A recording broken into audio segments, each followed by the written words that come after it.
प्रिय आत्मीय दाजुभाइ दिदीबहिनीहरू,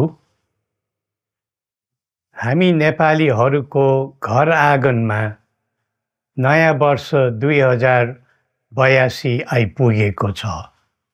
नयाँ घाम, नयाँ ज्योति, नयाँ उत्साह लिएर आएको नयाँ वर्षको उपलक्ष्यमा देश तथा विदेशमा रहे बसेका सम्पूर्ण नेपालीहरूको सुख र शान्तिको मङ्गलमय शुभकामना।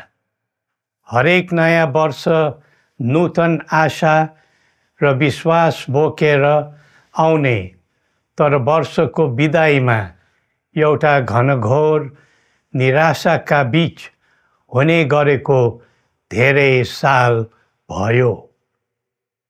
समाजका विभिन्न दल, वर्ग र जन समुदायले आफ्नो धारणा, आस्था तथा अभिव्यक्ति राख्न पाउनु प्रजातन्त्रको सुन्दर विशेषता हो।